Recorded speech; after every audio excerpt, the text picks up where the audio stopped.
Okay, good evening everybody. Welcome to today's meeting on Tuesday the 18th of July. This is a public meeting and members of the public and press are permitted to report on the proceedings. Reporting includes filming, photographing and making audio recording and providing commentary on proceedings. Please note that this meeting is recorded and streamed live. These recordings are published on the relevant meeting page of the Council's website. By choosing to attend this public meeting, you are deemed to have given your consent to being filmed or recorded and for any footage to be broadcast or published. If the alarm sounds, the premises must be evacuated immediately. Do not spend time collecting personal belongings. All emergency escape routes are clearly signed. Once you have left the building, the assembly point is on the High Street outside the Guildhall. And members and speakers are reminded please to use their microphone when speaking. Okay. Thank you. So do we have any substitutes or anything, please, Margaret? Yes, we have Councillor Teixeira for Councillor Sadiq. Councillor Roberts isn't here at the moment, but we may be recording his apologies. Thank you very much. And welcome, Councillor Teixeira. Do we have any declarations of interest for tonight, please, for any of the items? No? Okay, great. Do we have any public participation, please, Margaret? There's none, Chair. Thank you. Thank you. Okay, so the last committee meeting was on the 6th of June, and I've got the minutes. If we can go through them page by page, and if anyone's got any comments to add to them, please just raise your hand. So if we go through page 1, page 2, page 3. Okay, so that's a fair record of the meeting? Okay, thank you. Great. Okay, so we're now going to go to item 5, and this is the carbon emission projections and progress update for the Environmental Sustainability Action Plan. And I think Ruth or David, you're going to come. Thank you very much. Okay. Thank you, Chair. Quite a comprehensive report for the committee tonight, so I shall endeavour to pull out the main points of the report and happy to take questions. I'm sure there'll be a number. Within the report tonight is the 6-monthly update on our progress delivering the Sustainability Action Plan and the Strategy Action Plan. And a summary of the activity under each theme is in sections 7 to 13, which I'll highlight shortly. And a more detailed update is in Appendix 3 of the report. There's a summary of our emissions profiles and progress to reduce those and projections for both the Council as an organisation and the City as a whole. There's a detailed outline of the emissions of the Council and activities that will be our priority to take place to decarbonise the Council, and more detail of that in Appendix 1. And just to point out, it is clear that whilst there is a scenario to achieve carbon neutrality by 2030 for the Council as an organisation, this is unlikely that we would achieve that, as many of the actions are subject to a high level of uncertainty and risk. But there are a number of actions that we will be pursuing in our route towards carbon zero. And for the City of Worcester, there's a detailed outline of the emissions at Appendix 2, and looks at some of the key changes that we would need to happen to allow for those carbon reductions. Good progress has been made since 2005 in the 15 years since then to 2020. Emissions have fallen by 45%.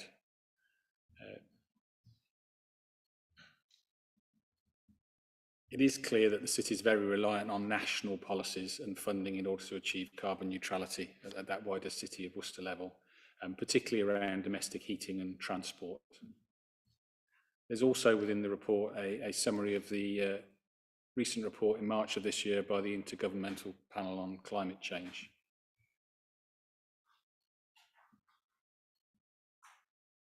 So taking through some of the highlights of the report, with regard to the City Council emissions, if I refer you to section 4 of the report, our emissions actually in 21-22 were 1,900 tonnes of carbon dioxide. This is an increase from 2019-20 of around from 1,000. Now, This was because of the recent inclusion of emissions from the outsourced leisure centres, which weren't included in our initial calculation. So had we excluded those, there would have been a reduction. And that's primarily due to the fact that the council now purchases green zero emission electricity to power all of our buildings. And just pulling out the graph at 4.3, the pie chart there, 38% of our carbon emissions come from our fleet. The largest part of that, you won't be surprised to know, is our refuse fleet and our heavy goods vehicles. There is work going on around looking at replacing those and reducing the carbon footprint of those. That's at 38%. The leisure centres actually is at 33% of the council's carbon footprint. And something like a third of that is the swimming pool, which is an intensive energy use, as members will be aware. The crematorium is 18%, and there's a report later on the agenda tonight looking at a potential review to review the crematorium.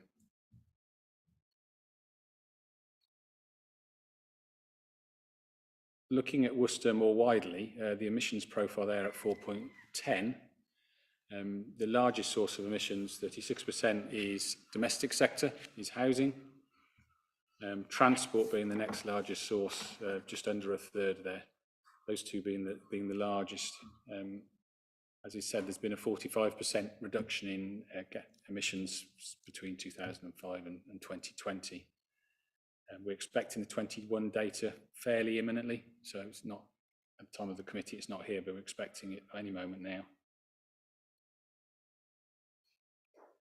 Section 5 highlights the IPCC report summary.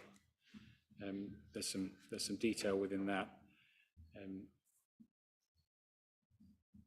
It really says that there have been some widespread and rapid changes that's increasing, and action is required to be taken now to seek to slow that and arrest that. There are widespread adverse impacts currently.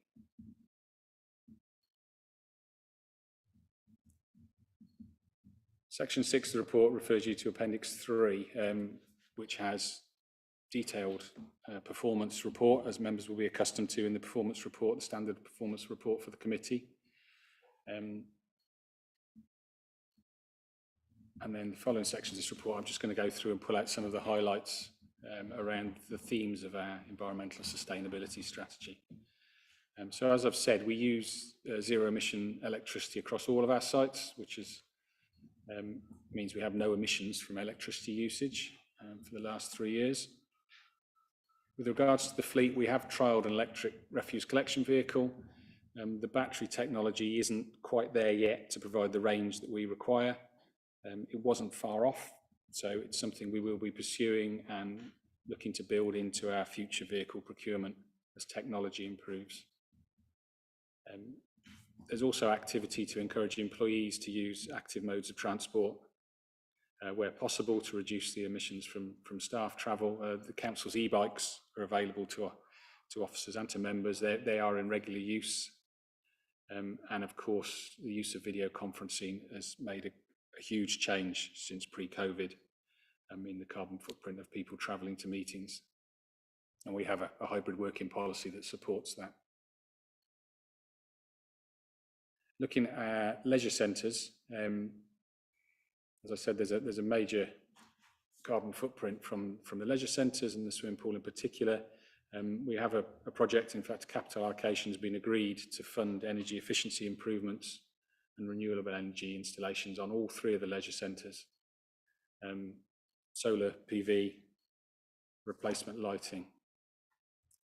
We are also progressing a business case to increase the size of the solar PV at St Martin's Gate. Members will be aware that we've got a reasonably sized array there at the moment. Something that's happened with increasing energy prices is that these PV projects have become far more financially viable. And so we're very hopeful that we will be progressing with that reasonably promptly.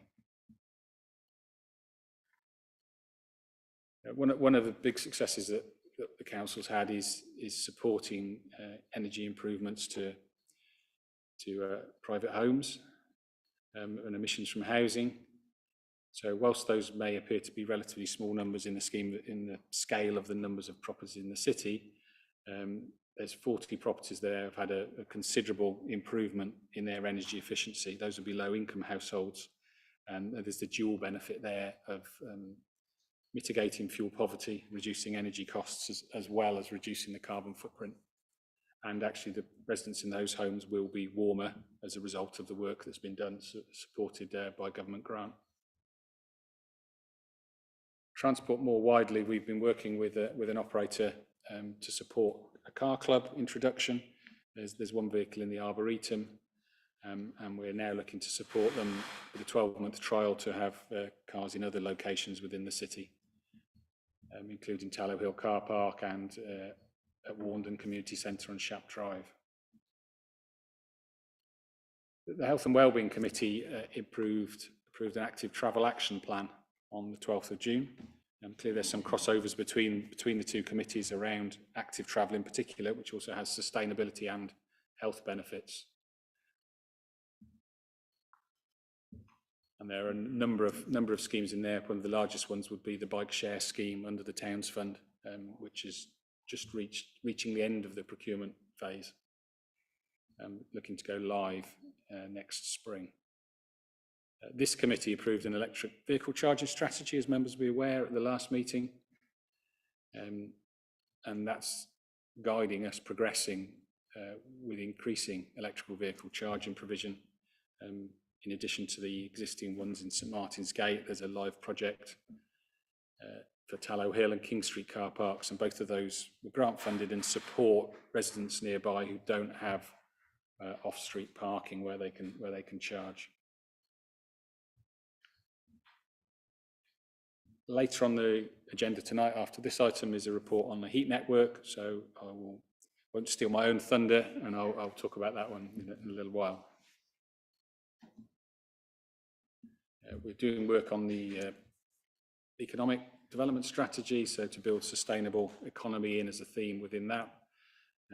County Council primarily have a grant scheme that supported 54 businesses in the city around clean growth and innovation. Looking at the theme of natural environment, which is at section 10, members will be aware that tree planting has been a strength of this council over many years, and we're continuing with that. We've also supported the Wild About Worcester Way walk. I'm sure members are aware of the detail of that. It's a very successful project and an asset for the city. And we're in the final stages of a biodiversity management plan for all of the land managed by the City Council, which the operational teams are responsible for, maximising our biodiversity benefit in our land management processes. We're continuing to support our flood-affected communities. Diglis has a flood action group, and we're working closely with them, and also the community at Toronto Close. Going on to resource efficiency, recycling has increased or quadrupled since 2000 nationally. It's levelled off a little bit now. We're running slightly behind the national average in Worcester. We've been taking some more action to encourage residents to reduce, reuse and recycle more around a communications and engagement campaign. And that sort of calendar of sustainability campaigns has been established, and we now have a dedicated Instagram account, which is providing insight into sustainability, the work of the team, and reaching different audiences to our mainstream communications channels. So to summarise the recommendations of the report, is that the committee really notes this report, notes there has been significant activity undertaken already and continuing, that there have been significant reductions in our carbon emissions, in the council's carbon emissions since 2018. There is a potential route to carbon neutral for the council. A number of the actions there are subject to a degree of risk and uncertainty, and that in order to deliver many of the changes for the wider city, national policy changes will be required to support that. So thank you, Chair. Very happy to take questions. Thank you, David. Yeah, I'd just like to say that officers obviously are looking for opportunities for funding when they arise, and we've got quite a few feasibilities which are kind of waiting for opportunities to go ahead with, so we can take swift action. The other item is on 7.5, where we talk about the capital allocation of 550,000. That's going to go to P&R committee next week because it's linked to our income. So items like that, which are linked to income, now go to the P&R committee rather than the lower committees. Okay, so there should be some action on progress on that quite swiftly, hopefully, if the business case is justified. Can I take any questions? Jill. Thank you, Chair. Is there a plan to continue some of the education that I've witnessed around, certainly my ward, about recycling, or is that not part of this committee? Forgive me. That will be part of the communications plan around improving recycling rates and targeting those. So I know there's some quite intensive work's been done, door knocking and visiting so far. What officers will be doing is monitoring recycling rates and targeting that action in the future. So we'd hope to continue some of that. Yeah, I think the recycling and waste collection is linked to the county council as well. And I know that because I sit on the waste management committee, they're also looking at increasing communication in readiness for the changes for the the food waste collection, which hopefully will be coming in. And obviously you can't just bring in food waste and expect it all to work. You've got to look at the whole system. So in the meantime, they are looking at increasing their communication as well. Okay. Yeah, just a brief question. Last Thursday, the County Council passed a notice of motion supporting local sourcing of food, whether it's dairy, meat, or even food-based, or even plant-based food locally, which actually will cut down on carbon emissions and promote that local sourcing of food amongst the populace, as well as making sure that it's available through local council resources when we're providing food for our own events. Is this something which we can piggyback on, excuse the language, to see if we can actually follow suit and how we can promote the local sourcing of food here in Worcester City? And I'm thinking especially things like when we've got local farms, dairy farms like Bennett's locally, and local production of asparagus, Pershore plums and Worcestershire apples and all things like that, which if we cut down the food miles and actually increase the supply of local produce to local people, that would help sustainability and help local business at the same time. Have we got anywhere which we can actually follow that and join in with that kind of programme?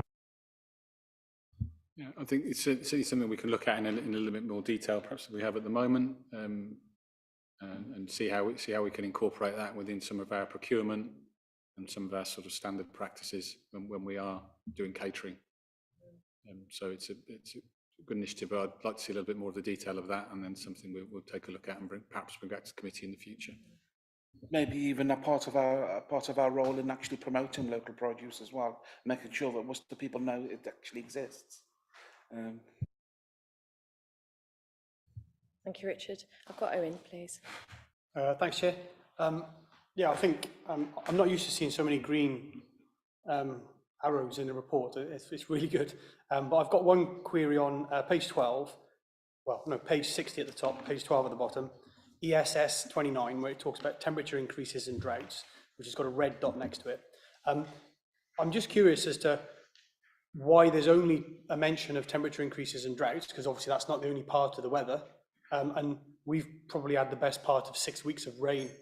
And I just wonder whether we can maybe include in there the effect of rain and flooding, rather than just looking at temperature increases and droughts, because it's all part of the same thing. Cheers. Yeah, that was a very specific action that was approved in the action plan, probably quite topical at the time because we'd had some extreme hot and very dry weather. We are looking to bring a refresh of the action plan, of the strategy, in fact, back to this committee in November. So I think that's something to take away as to how we address that. We've got some actions in around supporting flood resilience, but something we can have some more conversations on about what would meet that request. Yeah, thank you, David. Yeah, that was something that was brought up by, was it the West Midlands Sustainability Framework, that it's an important aspect of our economic businesses, you know, that we don't have problems in the city with climate change as well. I've got Hannah, please. Thank you. Thank you, Chair. On page 5, it talks about the shift scheme, which I do, as many other councillors do. I wonder if there are any plans to extend it, not just to non-essential meetings and whenever we meet with officers or whenever we come to the building. Thank you. Yeah, we introduced the shift scheme some months ago for officer travel and for commuting to work as well as travel whilst at work. So for members who don't know, that involves the council giving a relatively modest donation per kilometre to the Mayor's charity. We've extended that to members. Initially, that's for travel to business meetings, and we said we would have a look at the usage of that and review that. But certainly something we could look at the detail and perhaps have some conversations about what sort of usage there might be and what sort of mileage might be involved. Another thing, David, a couple of councillors have mentioned to me is because they live so close to the Guildhall, they actually walk rather than cycle. Yeah. So could that be included as well? Yeah, actually had a conversation last week about walking to work, and there's some people that walk a little bit further. So I think all of these things we can look to include. For me, the real benefit of this scheme is a donation to charity is a really good thing to the Mayor's charity. The driver for this is about promoting those active modes of travel.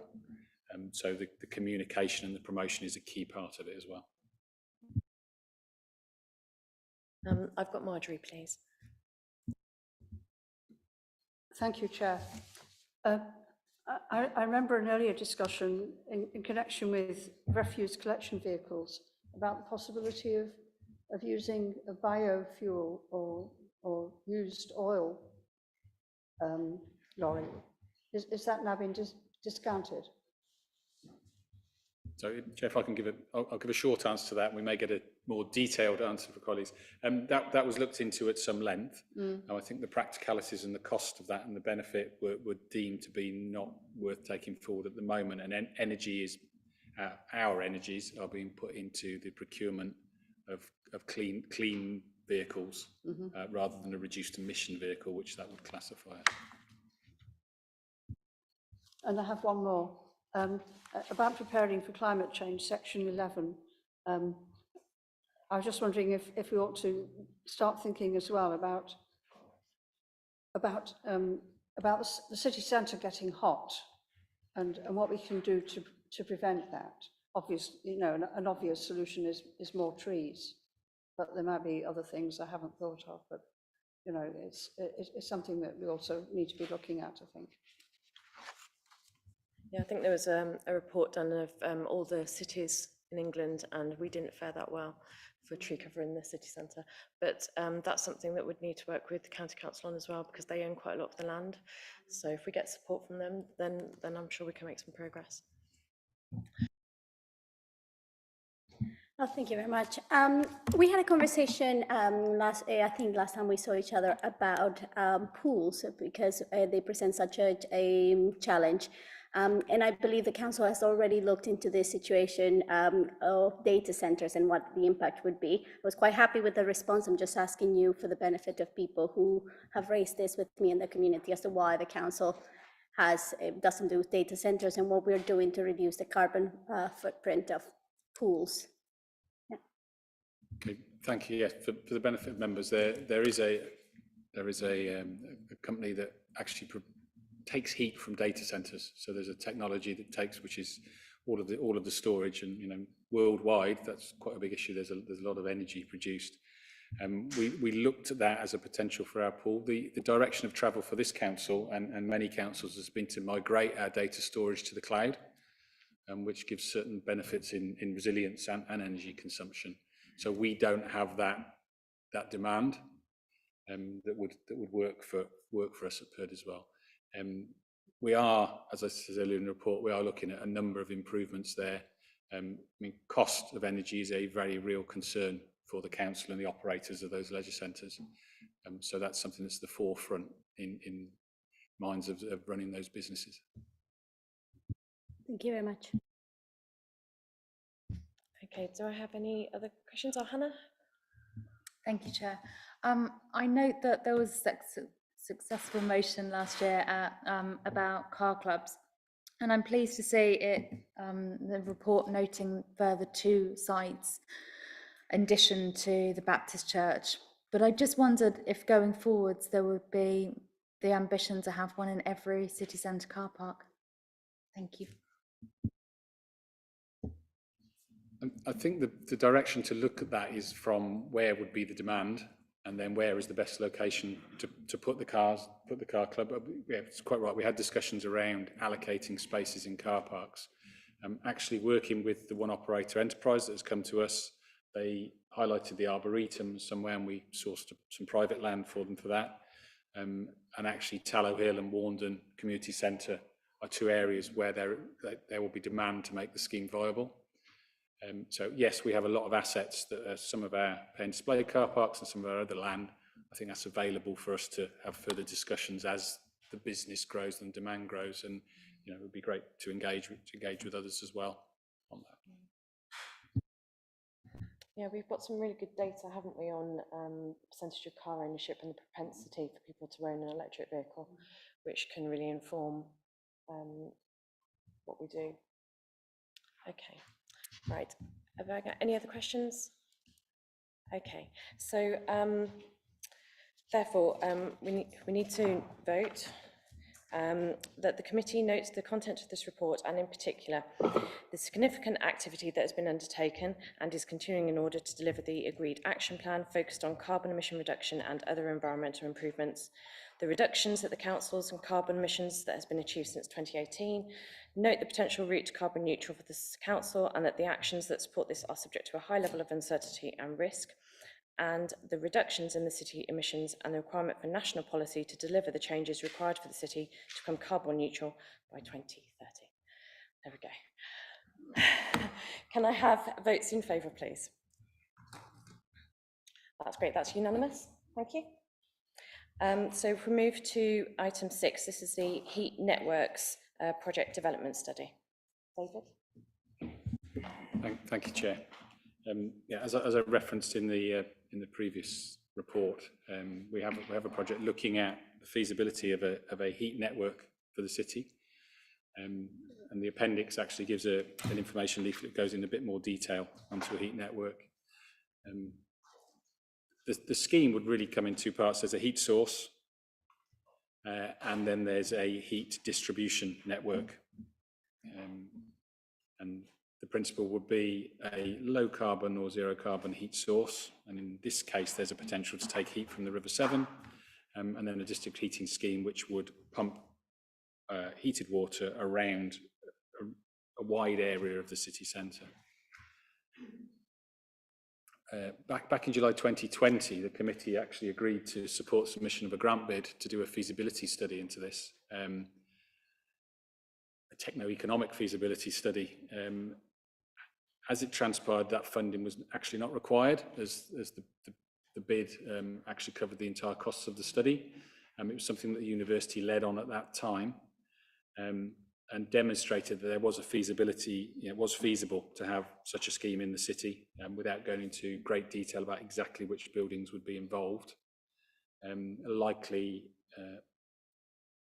a heat generation plant on the banks of the River Severn, probably opposite the Hive, that sort of area of the city, and linking in a number of buildings. The university one was one that was looked at the time.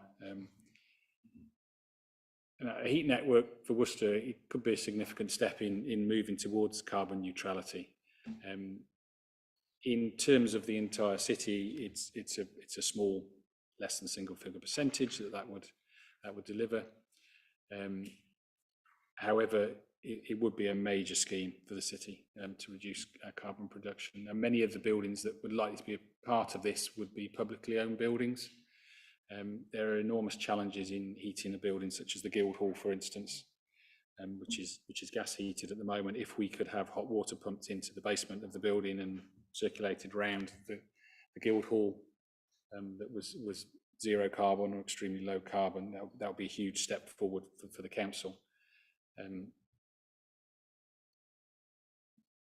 It's a common a common model at the moment. There's 14,000 heat networks in operation across the UK. Nearly 500,000 customers. So this report is a request that we go forward with what's called the detailed project development stage. And we've been awarded £230,000 for the work. There's match funding, which we've managed to secure from key partners, for which we're very grateful, the Local Enterprise Partnership, the University of Worcester and the County Council, and the amounts within the report 3.2. So the proposal for you is that we allocate £5,000 to complete that match funding requirement. It is a requirement that a local authority is the lead body, so we will be contributing £5,000, but also leading this study. It would take energy from the River Severn, and we have talked to partners such as ourselves, the University of Worcester, Heart of Worcestershire College, Sanctuary Housing, and we've had some discussions with the Cathedral, which has enormous challenges in heating, as you can imagine. Those are very early discussions. This study would look at that in more detail about how that might work. So as well as the technicality, tariff structure, the procurement, the commercial structure, sources of finance, and the legal structure and ownership of the infrastructure, tens of millions is a very large building project, which would effectively could be a small energy company. So there's lots of detail to be worked out. I'm not putting any proposals before the committee tonight as to how that might look.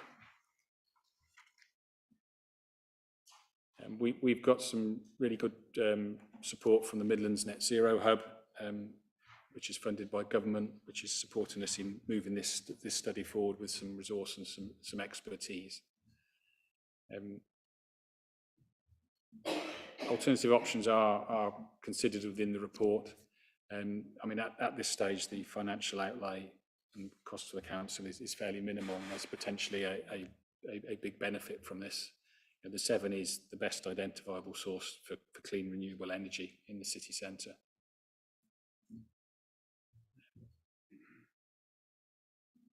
So I think I will leave it there, Chair, and invite questions. Thank you, David. And this is just a great example of where, using the City Council and a small amount of money, we can actually get something started that will make a real difference. Do I have any questions from anyone, please? I know we've brought this to committee before, but... Zoe, thank you. It's not really a question, it's just a comment of, I think it's echoing what you've said. It's a really win-win situation. It could be a big step forward to decarbonisation, but also at the same time reducing the costs of electricity for difficult to heat buildings. So it's really got everything going for it. It's another opportunity as well. We talk about the leadership role that the council has. At a very low cost, we're actually getting all those partners together and working together for a really sustainable solution. So it's not a question, it's just a comment of it's really positive, and to thank officers for all their work on progressing this. Great, that's great, Zoe, thank you. Jessie. Am I right in thinking that this will mean people will have lower bills on their heating, and this would initially only benefit publicly owned buildings? Is that correct? Yeah, the model for this, what is required is a large heat load. So the most economic way to deliver this is to find large buildings or estates that have a high heat load. Which is a market for this energy, which should be low carbon, but also should be a competitive and a lower cost of energy. This study will really look at what the tariffs might be and how competitive that would be in the market. There's a small cost of electricity to run it also. It's not free. Extracting that heat from the River Severn does cost and does use energy. At this stage, we would primarily be looking at large commercial, educational buildings rather than houses. The infrastructure for that is a lot more detailed as you can imagine. Lots and lots of combi boilers or gas boilers to be replaced. But it's a model that could be followed in the future. But heatworks can be extended, can't they, for other partners to come on board at a later stage? Absolutely. Yeah. Okay, Richard? Two points. First of all, can you comment upon how the engineering works which would be required to connect different buildings to this service and how that would be enabled and funded? And secondly, I'm stretching the point a little here, and I've always been an advocate of using the River Severn as much as possible to generate renewable energy, and I think you know what I'm about to ask. How closer are we to actually achieving turbines on the weir and making sure we can connect the City Council or the city to renewable energy as a consequence of using the Worcester weirs for generating electricity? I'll answer the first part first. So the infrastructure that's required is effectively a heating system of pipes. So some relatively large bore pipes that would be underground. So yeah.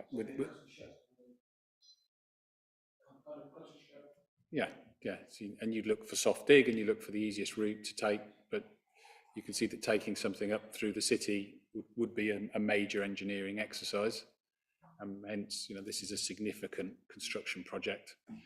What the study will look at is the best way, or the options actually, for the council in funding that. There's always a risk reward in any endeavour such as this, and it would put some options forward for the council as how we may raise the finance or how we may facilitate others to take the lead on that construction. We've discussed the turbine a number of times in committee before. We've had an opportunity here to receive grant funding to do a detailed study into a heat network that would take heat out of the River Severn. If we had a similar opportunity to look at a turbine, that would facilitate a study such as that.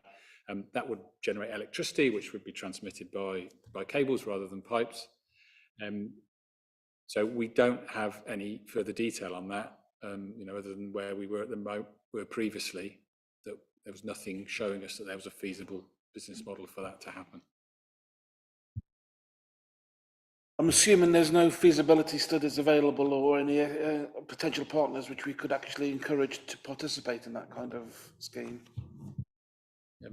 The team keep a very close eye on all grant funding opportunities, as you will have seen from the work that's going on in sustainability. If one comes up, we will be straight onto it. And of course, Richard, we've got a little sum of money at Environment Committee to facilitate these kinds of things, haven't we? But we were talking about the timescale of this project, weren't we? And we deliberately didn't include it in the 2030 target. But obviously, when it comes on board, it will make a huge difference. Hannah, thank you. I would like to thank the officers for explaining this so well in such detail at the sustainability review. That was a really helpful meeting. So I feel like I can vote on this really easily. So thank you very much.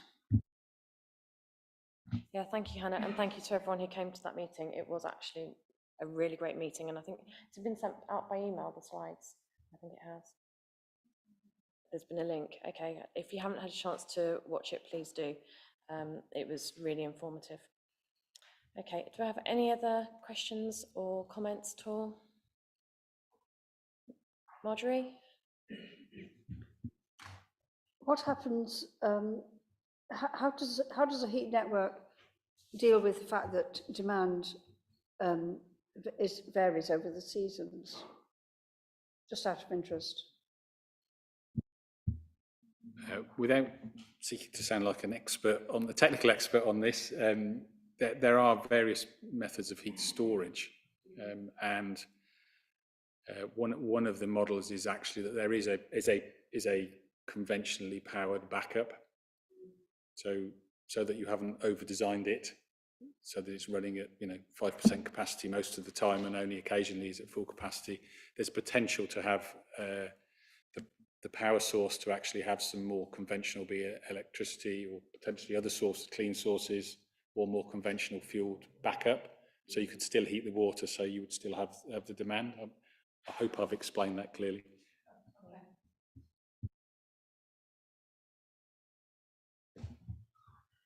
Okay. No more comments? No? Okay, great. Should we move to a vote then, please? It is that the committee accept the award of 230,000 arising from the bid to the government's Heat Networks Delivery Unit to undertake a detailed project development study for a Worcester City heat network, that we allocate 5,000 in match funding from the Environmental Sustainability Enabling Budget, so that's coming out of our 200,000, and to delegate authority to the Deputy Director, Corporate Policy and Strategy, in consultation with the Chair and Vice Chair, so myself and Zoe, to undertake the necessary procurement and award of contract. Can I have all votes in favour, please? Thank you, that's unanimous. Okay, so if we go now to item 7, which is the bereavement facilities review, please. And this is Lloyd. Thank you, Chair. Am I on? Yeah. Am I on, Margaret? Yeah. Thank you, Chair. Chair, just to set expectations, first of all, on this report.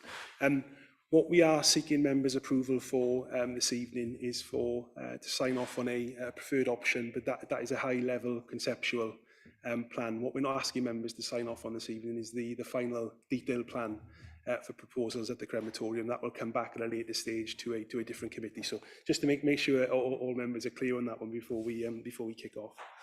And for those members that weren't around in March, just a little bit of a recap. So our current cremators at Astwood are approaching the end of their life and require replacing. And in addition, in the next couple of years, there are improvements that we need to make from both an environmental point of view and an efficiency point of view in order to meet legal requirements. Now, in anybody that knows Astwood well knows that there is development, construction or restriction at Astwood around the chapel building and the immediate rounds there. There's lots of stuff under the ground, as you'd expect at a burial site, and so it makes expanding that site difficult. And when we set out on this project and thought about needing to replace 3 cremators for 3 cremators, when you add in that extra abatement and equipment, we were concerned about whether we could do that at Astwood or not. So initially, officers' thoughts and the consultants' thoughts turned to us needing to look at an alternative site away from Astwood for us to redevelop a crematorium. But we very quickly found that there were a number of challenges with that. Not just the capital costs in purchasing a new site and the capital costs of a new build crematorium, but there were also issues around land availability and suitability. And furthermore, when we spoke to the planners said to us, don't forget that sequential test. So you would need to go a step more really in saying, you know, you already operate from a good, decent site. You can still do something there. Why are you then looking to move somewhere else? There'd be some extra work for us to do as a council to be able to provide a justification for that. So we reverted back to thinking about what could we do at Astwood, and some further work was needed. And this committee approved some additional funding for that work to be undertaken. Around about a similar time, myself and Doug visited a local crematorium within a neighbouring county, and we were able to satisfy ourselves that we could move to 2 cremators and not continue with the 3 cremators that we currently or historically been using. The crematorium we visited was cremating 300 or 400 more services than we were, and they were operating well on 2 cremators. So that the light bulb came on for us at that point. And again, that was a positive in us being able to move forward with Astwood as a site, because it meant that we could then swap out 3 cremators for 2 cremators. So on that basis, we were able to go back to our consultants and say, right, okay, we are now satisfied that we can proceed with Astwood. What we'd now like you to do is to develop a number of design options for us. And those design options are presented to you this evening as part of this report. It would be remiss of me not to mention the Cremation Act in Section 3 of the report. So this is a really old piece of legislation that caught quite a few of us by surprise. And as we've put in the report, it sets out that no crematorium can be constructed nearer than 200 yards to any existing dwellings. Now, Astwood was built in the 1960s. We've had houses built subsequently nearer the site. And so therefore we needed to be very conscious of that fact and in what we were doing in respect of our plans. The key bit here is constructed. And so what we needed to do was to go and get some specialist legal advice on whether or not the plans that we had developed, would they trigger a potential challenge around that piece of legislation. I'm really pleased to say that having shared all 3 design options with the barrister, he has come back and provided a very definitive view. In his opinion, all 3 options wouldn't trigger a successful legal challenge. So that provides us with a lot of reassurance that whatever option we decide to move forward with, we've done our due diligence around that. In respect to the 3 options, I don't intend to go into them in any great detail. Doug, for those of you who don't know, is our bereavement business manager. He looks after Astwood for us. So any questions you have for that, Doug will be pleased to answer them. But in a nutshell, option A, which is in front of you, was very much the safety first option. So this was the option we asked to be developed, just in case the barrister came back and said, forget about option B and option C, you can do very little there. So it's very much focused on internal refurbishment, no change to the existing building footprint. There would be some works to the reception, and in particular it would mean that the office staff don't have to walk through a public reception to get to other areas of the crematorium. And I suppose the key change there would be the reorientation of the chapel. So we'd sort of just twist the chapel slightly so it looked out onto the garden of remembrance and made it a nicer, lighter area space.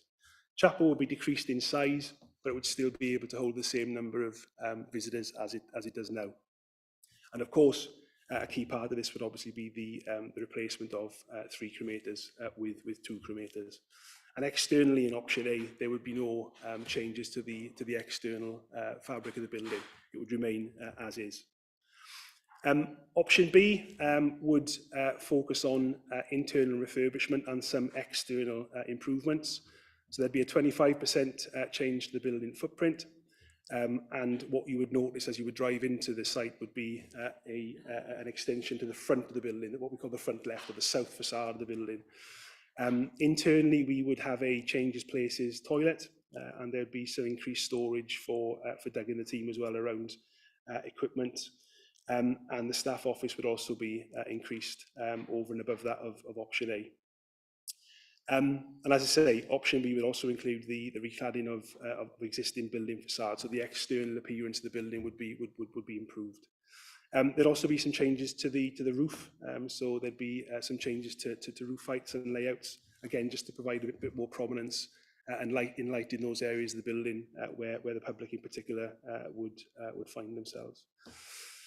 And the other thing to note with option B, in order to be able to accommodate the changes to the front of the building, the extended porch area and the office space, we would just need to shift the road layout down in Astwood. For anybody who knows the road layout at Astwood, as you drop into where the chapel is, there's a sort of what we call a service road where the family cars and the hearses go. We would just need to shift that towards the left of it in order to accommodate this design. And then option C, what we're calling gold, that would be, an option B plus. So a same sort of size footprint extension, but a slightly bigger volume extension to the north of the chapel, with outward development in line with the remembrance room for anybody who knows the site well. And it would be a full external cladding of the building, so the building would look much more modern right around its layout. There would also be enhanced internal refurbishment, so some definite improvements to flow for both public and visitors. And again, for option B and option C, the chapel would be twisted to face out towards the garden. And the office area would also be increased further from option B, and a sort of a new and improved toilet offer at the back of the building as well. So that hopefully gives you a feel for all three options. In all 3 options, very similar work would take place what we call the back of the cremator hall, swapping 3 cremators for 2, but also building in some space that if we did need to move to 3 cremators in the future, that is made available. What we're not asking members to do this evening is to vote on a preference for the type of cremator, but again, it would be remiss not to provide a report to Environment Committee and not cover off the conversation around gas versus electric. Currently, our 3 cremators at Astwood are gas run, but what they aren't is that they aren't retrofitted with mercury abatement. At the moment, we meet our duties for mercury abatement through what we call the Cameo scheme. So it's a burden sharing scheme. We partner up with Cardiff Council, and that scheme comes to an end in the next couple of years, and that means all new and existing crematoria need that mercury abatement in place. So it's one of the drivers for us needing to undertake this project. The other pollutant of concern with crematoria is nitrogen oxide. Gas obviously produces far more NOx than electric, given that it's combustion of fossil fuels. And I think, again, not seeking a decision this evening, but you'll certainly get a feel for where officers' heads are. And David's mentioned it earlier as part of his report. You know, if the council are to consider electric cremators, then given our commitments within the Environmental Sustainability Strategy and Action Plan, a decision when that further report comes will certainly, you know, draw a straight line across to that action plan and reduce the council's carbon footprint in one of its biggest, if not its biggest, provider.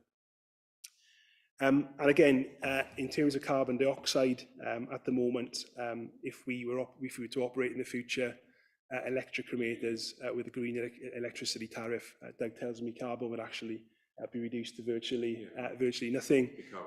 Whereas with gas, there is no equipment at the moment that can withdraw that from the emission stream. However, it is important to say that 95% of cremators in the country are still operating on gas. But pleased to say that the first few electric cremators are now in place and working well. We've put calls into those sites to see how they're doing, and we've listed those there in paragraph 4.7. So they're not just now on the market, they are actually in operation, and we've contacted those sites about how they are operating. And again, paragraph 4.8 and 4.9 goes into tariffs and the financial impact of those. So hopefully that's self-explanatory. But if we were to use a green electricity tariff, even though that's more expensive than an orthodox electricity tariff, it would still be cheaper than a gas tariff if we were to go down that route. Electric cremators are more expensive, so they're around £300,000 more expensive than gas. And again, just to make members aware that if the decision is to go electric, there is some upgrading work that's required at Astwood at the moment.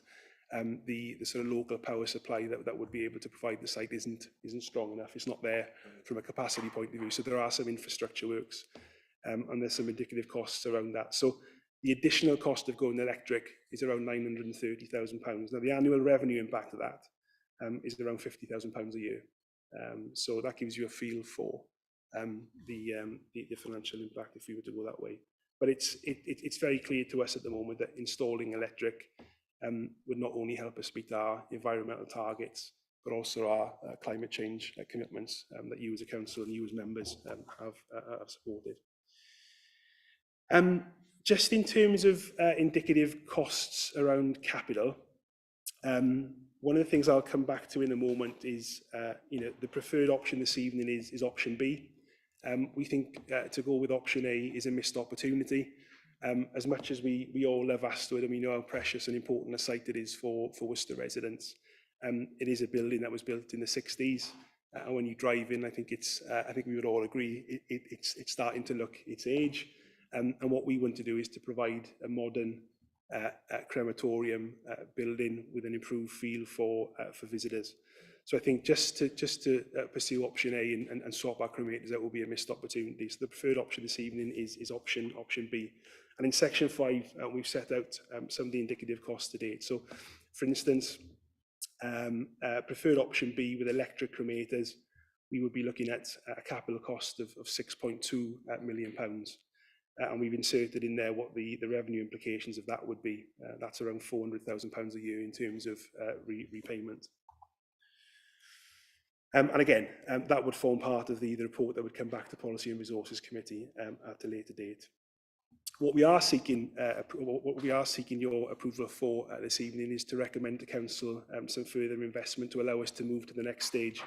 And in paragraph 5.5, we've set out what those costs are. So what we're looking for is an amendment of the capital programme, subject to the build going ahead of £250,000, to allow that next stage of detailed design and detailed costing to take place.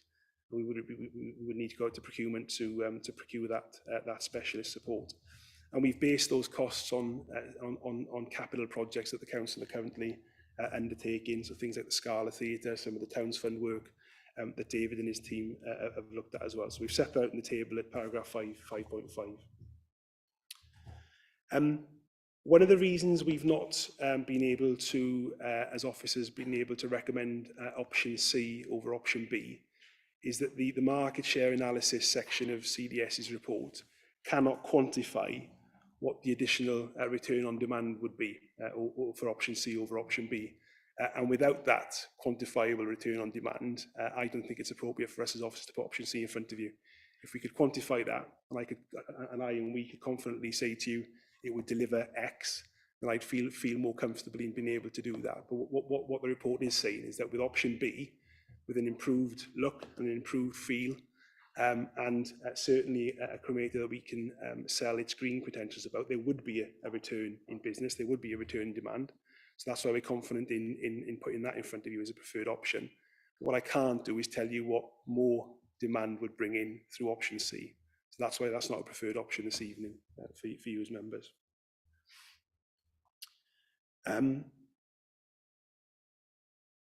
And again, just to clarify, Chair, the financial position before I'll stop and seek any questions. Obviously, some members may think the annual revenue impact of this is significant, and it is. But just to remind members that at the moment, the bereavement service is one of our biggest income generators. So as much as an investment this is, this will guarantee us that income, less so, probably bringing that down to around £600,000 rather than £1 million at the moment. But this investment would ensure that we are continuing to retain an income from the service, which helps us, pay for the service and the costs that go into running the service year on year forward. So I appreciate £400,000 is a significant impact, but it means that we continue to derive an income stream moving forward. So I think I'll stop there, Chair. I'll be taking questions. Thank you, Lloyd. I mean, it's fair to say that if we don't do anything, the problem is that the cremators will become non-compliant. Do I have any questions, please? Richard. Thank you, Chair. Just three questions, and I hope it's not covered in the report because I haven't noticed it. But I understand that the projected death rate is due to increase significantly from 2030 to between 2030 and 2050, with the post-war baby boom coming to the end of their natural lives. Consequently, I do wonder whether we've not taken that issue into account when we've chosen and determined our options, whether option C would actually be more suitable for that potential increase in the death rate. Horrible subject to talk about, I know, I do apologise. And two other questions. Will the potential change in crematorium be enabled us to take all future bodies? I know there are some bodies which are not able to cremate at Worcester Crematorium. So and any change, I would hope, would I be able to increase that? And my third question, I know you're itching to come back, my third question is about potential loss of revenue and continuity when all this work has taken place. That does concern me, and whether that's been taken into consideration with the options which have been determined. So I'll pick up points 1 and 3, and I'll let Doug pick up point 2. So for all three options, there are 2 cremators. So there aren't 3 or 1 for one and 2 for another. And as I say, at the moment, without going into too much detail, the number of cremations that we are providing every year, even with 2 cremators, we'll have a headroom of 300 or 400 cremations. So in terms of future projections, we are fairly, well, more than that, we're very confident that we can meet that. The other thing with this project is that we're building in space within the back of the crematorium, that if we need to move to 3 cremators at some stage, we can. So we're not putting a 3rd cremator in, but the space will be there for it to be able to provide that. Forgotten your 3rd question. So continuity. So obviously that's going to have an emotional impact. Yeah. Or could have a revenue impact upon us. Yeah. So absolutely, you know, we've signalled in the report that again, to take option B, there's probably a build or a refurbishment period of 10 months. So there is going to be service impact. Nobody we've talked to has done something like this without there being. But what we'll do, and funnily enough, myself and Doug spoke about this yesterday, as part of the next report, we will provide a mitigation plan around that. So that could be a mix of looking to cremate elsewhere, being upfront with families if we had to do that. So there's no, you know, there's no hidden agenda. Perhaps looking to take services elsewhere. So there's still a connection to Aswad and the council, but utilising other assets to be able to do it. But the next report that we bring to Policy and Resource Committee, we will set that out.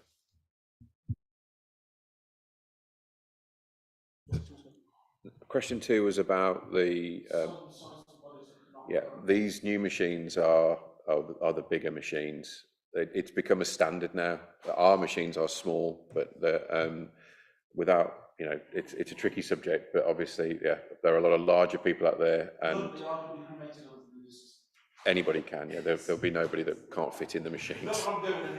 Yeah. So yeah, no, it's a fair point though, and yes, it's catered for. Hannah. I just wondered if the new building would have increased insulation and environmental credentials, please. Yes, essentially. Obviously, with the new, assuming we go electric, they're very much better shielded. So there's not a lot of energy lost in them anyway. They're very efficient. But what is created is will be part of the project for recovery. So we could be using it to power our electric garden equipment, which we've already transitioned to. So we'll make sure that we absolutely utilise it. And yes, all the sort of building credentials, anything where we change will be up to building spec in terms of its environmental credentials. We'd be missing a trick otherwise. Great. Andrew? Thank you, Chair. One question. In recent mainstream media, there's been discussion of resomation, which is like a water cremation thing. Has that been considered? I mean,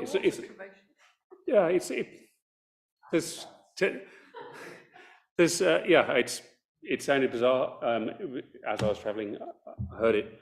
It was a new one on me. I was just wondering whether alternative techniques such as this have been considered, whether they have a role to play. I admit we don't have much time. Yeah, so Doug and the team, you know, keep abreast of what's going on in the trade. But Councillor Cross, this is such an important and sensitive service to us. What we don't want to be doing is going first on something without that being fully tested and trialled. So again, I'd be very nervous to put something like that in front of you at this stage. What we do have, what we can do, is put a much cleaner option, greener option in front of members. And perhaps in the future, yes, but at the moment, no. This technology has been around for about 25 years. Resomation is actually a brand name, and yes, Co-op have launched into it. It's given their brand an excellent boost because it's quite a story. But I know that several water companies back then had already expressed some concern about the grey water that will be produced from the process. So as Lloyd says, it's far too early in the game for us to be considering. It might be in the future, but I don't think we're ready yet as a country. Yeah.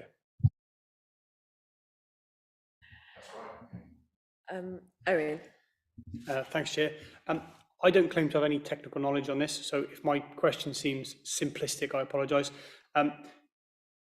Is there any way of capturing the heat used to burn these bodies to then be used in some kind of a local heat network? Because to me that makes sense, but having no technical understanding of it, it may be complete nonsense. Is that feasible? Because it could be used for the building in the local area. Yeah, it is feasible, and it is done within this county. I think what we've got at Ashford, and Doug will want to come in on me after this, what we've not got is a nearby receptor or user of that heat, unless there would be a major infrastructure project to get it there. So that's one of the things we've got to sort of focused on. We have thought about it. Purdeswell Leisure Centre is not a million miles away, but the infrastructure issues getting there would be problematic. But I'll just to say also, the newest technology for electrochromators is so well insulated that there's not that much energy coming off them, not like the gas ones of old. So at Redditch, you've got 2 gas machines that are feeding their local Abbey Leisure Centre, and it's perfectly positioned. Crematorium's at the top of the hill and the Leisure Centre's down, but in fact it produces more energy than the Leisure Centre can use. But for us, there won't be that much coming out of these new machines, and what we will gather back through the report will utilise in the building itself. So to help us power things, like I say, like charging our electric garden equipment and perhaps charging some carports, etc. We'll utilise everything that's generated, but we've already been told by the manufacturers that it won't be like the old days. Insulation is the technology that they've looked into, because to make an electric cremator work efficiently, you're using a hot plate, if you will. So you've got to get it up to temperature and keep it at temperature. There's no flames in there like the old days. So it's different, completely different. So the insulation is paramount to keep that heat in.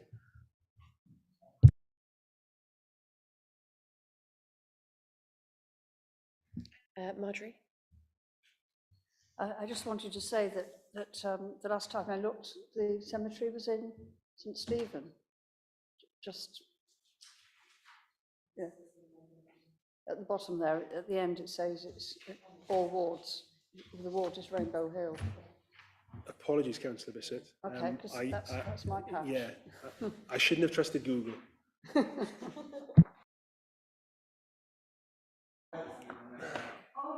Well, I think Sterling has that. Zoe? One on a technical point, when I asked when I became a councillor, was it in Rainbow Hill or was it in St Stephen's, I was actually told that crematoriums actually are a responsibility of all councillors and we should all have equal responsibility, and therefore it wasn't particularly a ward issue. So just as an aside, but that wasn't what I was going to say, that was just the...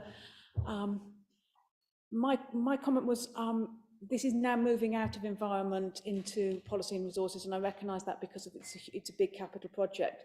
But I think the important thing just to note is that you're very much selling this to us, and if we go ahead and support this tonight, we're supporting it on the grounds of all the green credentials that you're selling this on, and the electric cremators and that sort of thing. So I would be concerned if it then went to policy and resources and there was a U-turn on that. And I'm not expecting there to be, because I've spoken to people from our party who run policy and resources and they're happy with it. We've got at least two members of policy and resources in the room, so it's not an issue. But I just want to make sure we're very clear that if we are agreeing this because we are very signed up to the green credentials of what is a sensible project, we would be concerned and would want it probably to come back to environment to have a further discussion, or we'd at least like to be alerted in that. And that's clearly a responsibility as us as politicians to talk to others, but I think it's really important that we're caveating, certainly I'm caveating my support as vice chair of the committee on the green credentials of it.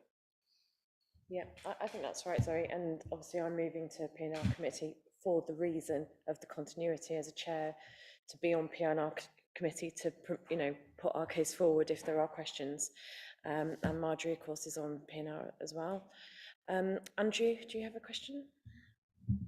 Thank you, Chair. Is there scope for fitting solar panels within the proposed new roof design? And I think we have a requirement for having 10% renewable energy within our buildings. If this is one of our own, are we able to, so under planning terms, are we able to go over and above that, as this is one of our own buildings? Thank you. Yeah, Kevin Moore from Properties involved in the project team, and it's already been noted. So yeah, that'll certainly be part of the development. Yes, yeah. I think personally, every time we renew a building, we should be. So, but yes, it is. Yeah. Even though we'll be generating masses of energy via the machines, why not? So yeah, it will be looked at in the round. Richard? Again, I apologise for raising this as a subject, but I think it's a potential marketing opportunity, and potential market which we're not engaging in is pet crematoria. There's a lot of requests for that happening, and for that to happen, whether this is something which can be included within that as a scheme to enable us again to generate even more revenue as a result, because there's a shortage of places available for people to do that. I do apologise for raising that without prior notice, but I know it is growing in demand and support. Popularity. It wouldn't be a committee chair without Councillor Udall raising a left field question. Without looking into it, I think it would be probably inappropriate for us to give an answer this evening. I think what I would say is that given the design of standard cremators, I don't know whether they'd be efficient in providing pet cremation, but it's something that we can go away and look at and come back as part of the next report. I can reassure you.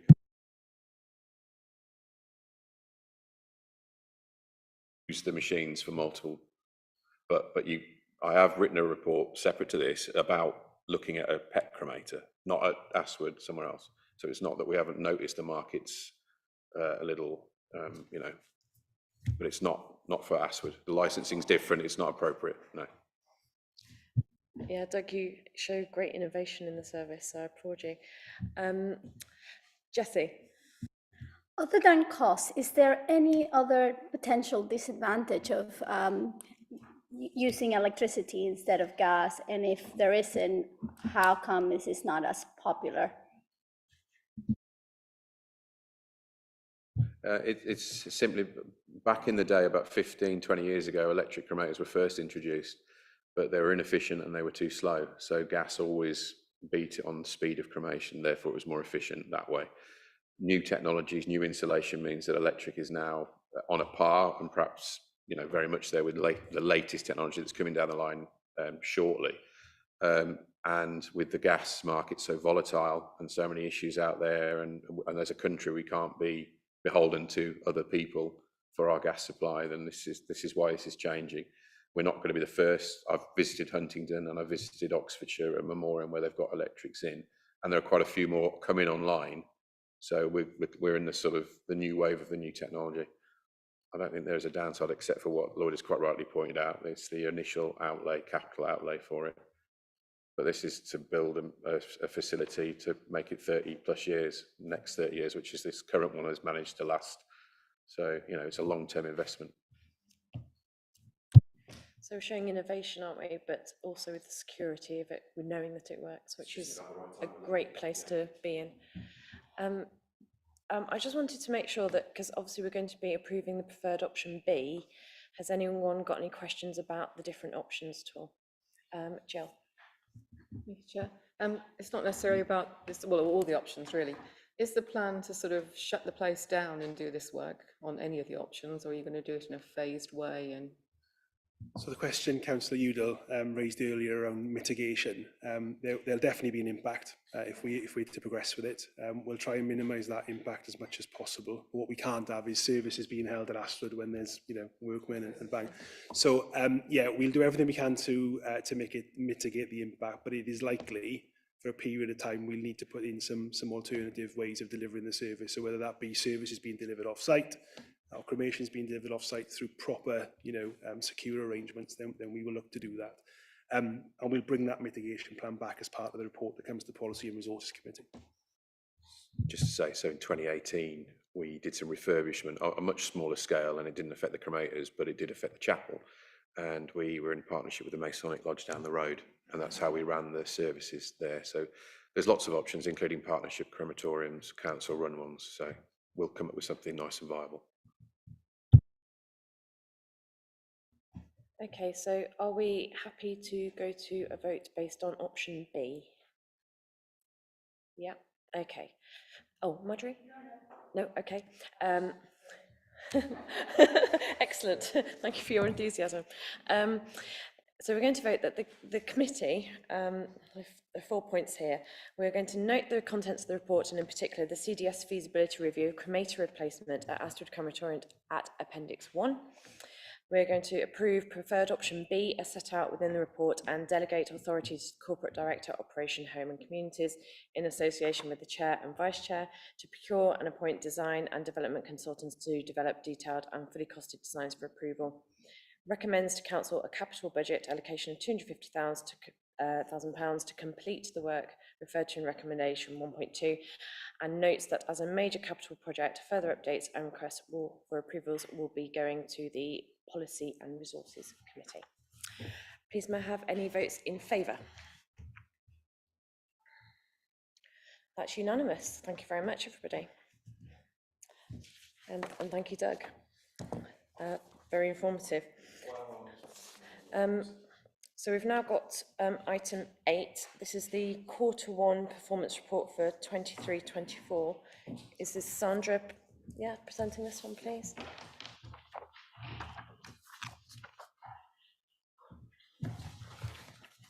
Sandra, I'm just wondering, have you been to this committee this year before? Yeah. You have, I've introduced you. Yes, you have, Okay. thank you. All right. I think most people around the table do know me now, thank you, Chair. So I'm presenting our performance scorecard for Q1, and obviously we had some changes from the previous last year's updates and made a few tweaks and give ourselves, I think, a few more targets that we wanted to stretch ourselves, in particular the recycling element within waste and recycling service. I just want to draw your attention to a couple of the projects first and foremost. So the Riverside Park improvement, we obviously show in red, which Owen mentioned earlier around scorecards. So I just want to draw your attention to that particular project. It was static due to COVID, so we sort of kicked in now, and as you can see, most of the totem signs and way markers have been installed in Q1, with only one remaining at the Ferrybank steps, which is due to be installed anytime soon. And the floor tiles have all been laid down, with the remaining ones to be installed over the next quarter. So we're expecting that by the end of Q2, this project will be completed. The Minor Works team have been working quite closely with the projects team, and therefore we've put a little bit of hold on the bin investment programme, but we were quite far ahead on that target.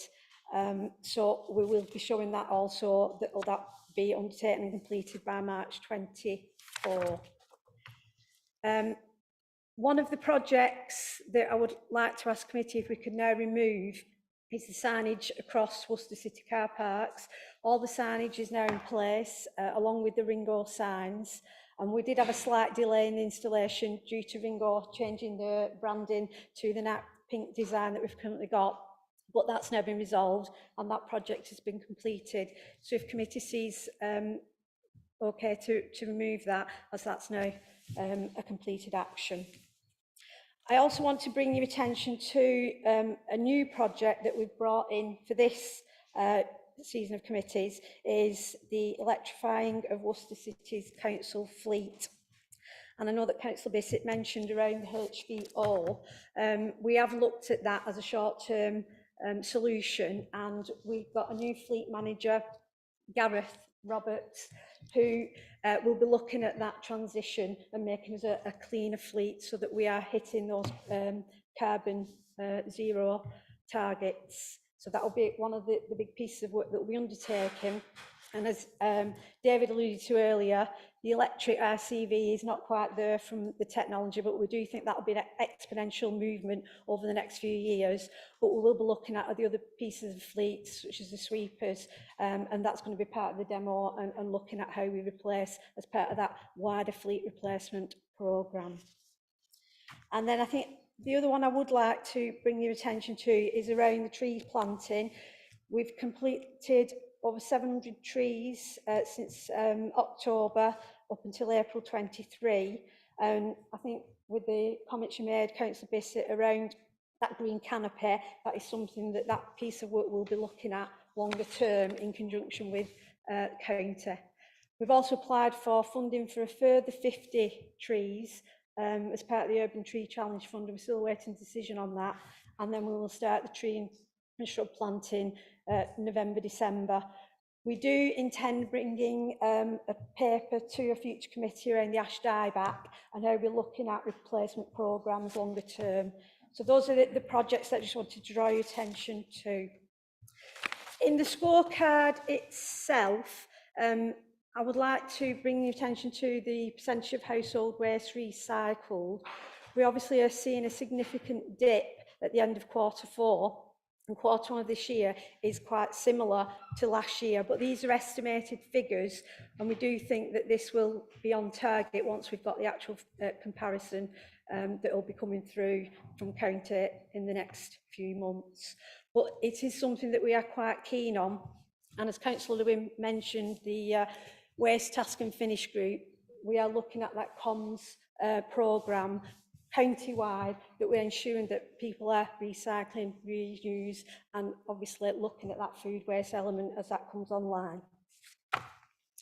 I think the other one that I would like to also draw your attention to is around the animal fouling cleared within time and also the street litter cleared within time. We are showing slightly below target on both of those, but we've been looking at a recruitment programme in the place team in April and May, and we have now recruited to the post, so we're back up to full complement of staff, and that is seen in the June figures that we've hit the target, so we don't envisage that that will be a longer term issue within the team. And again, that is also included in the overflowing litter and dog waste bins, that again, we're looking at a more robust fleet replacement. We've had some issues regarding equipment failure, and there is a national shortage in replacement parts. So as fleet manager, we're going to be looking at maintenance and vehicle replacement programmes in more detail. And I think those are the items that I think I wanted to draw committee's attention to. But if there's any questions, please feel free. Yeah, thank you, Sandra. Yeah, and it's good to hear about the problems, because I do know that some residents have noticed the difference in the past few months. So it's good to hear that it's not going to be a long-term issue. Can we have any questions or comments, please? Owen? Thanks, Chair. People have been on this committee for a while will probably think I'm a broken record with this, but I'm not too concerned about certain red dots, because if I go to, say, page 116, percentage of household waste recycled, that could well be because people are doing what I'm doing, which is buying less stuff that needs to be recycled, buying less stuff that's made of plastic, buying less packets. So that's not necessarily a bad problem. I mean, it may well be, but it might not be a bad problem, in the same way that I'm always banging on about composting and recycling. I'm not concerned when I see that that's not, you know, there's not an awful lot going into these garden bins, because I compost everything myself. So I know I go on about this all the time, but I'm not that concerned when I see certain red dots.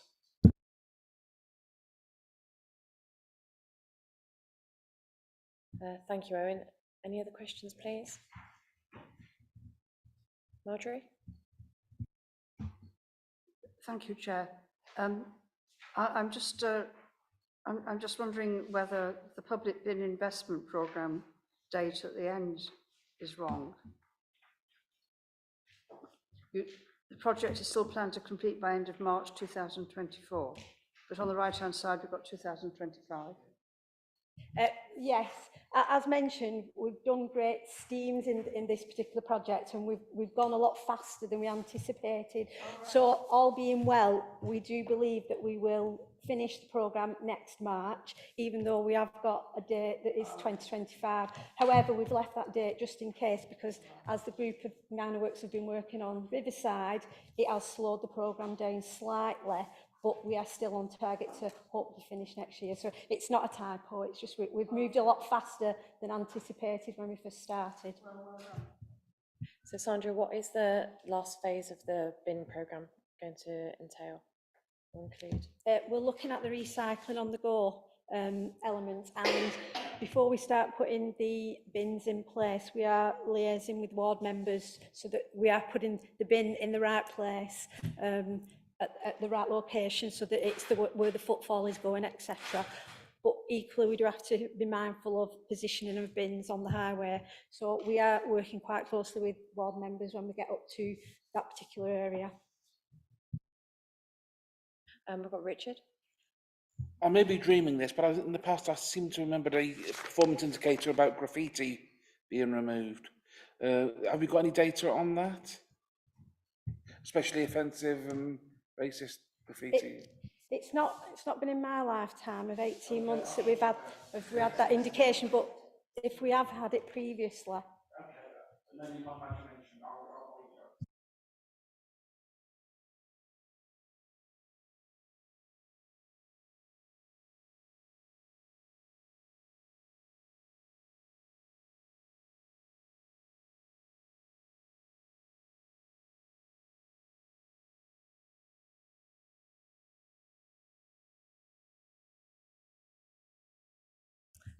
Owen. Thanks, Chair. This is about page 126, the environmental fixed penalty notices issued monthly. I wonder if it would be useful if we could have a breakdown of what these, sort of what areas or sort of what industries these are related to, rather than just me knowing, well, there was 24 of them issued. If 23 of them were for a certain type of business, I'd like to know that. If it's all scattergun, it's probably not as relevant, but could we have something about that in future, just so we can give an indication of what these are actually being issued for? They are issued for littering and dog failing, and based on the comments you made at last committee regarding the satisfaction survey, I'm currently working with the GIS officer to look at how we can display that geographically. So that is something that we can look at for that as well. I've got Andrew. Thank you, Chair. Thank you, Sandra. Good to see details in these reports, like Owen was saying. Help me to find, please, within this, how we're doing regarding contamination of household recycling, because that's something that I was looking for, but sometimes it's great to have detail. It's so difficult to navigate through it sometimes. But how are we doing about contamination of household waste, and could that be something that is included if it's not already? Yeah, that is something that is reported on a small percentage from county, because obviously we're the collection authority, county is the disposal.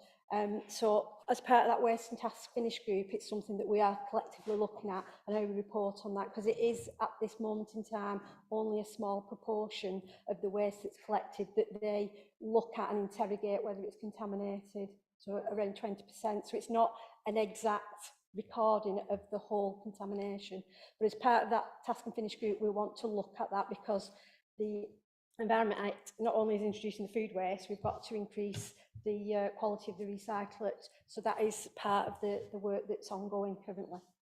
Thank you. So it's currently basically a batch sampling that's done, and it's a low percentage, and also that Worcester City waste is only part of it because it's all sorted at EnviroSort, for example.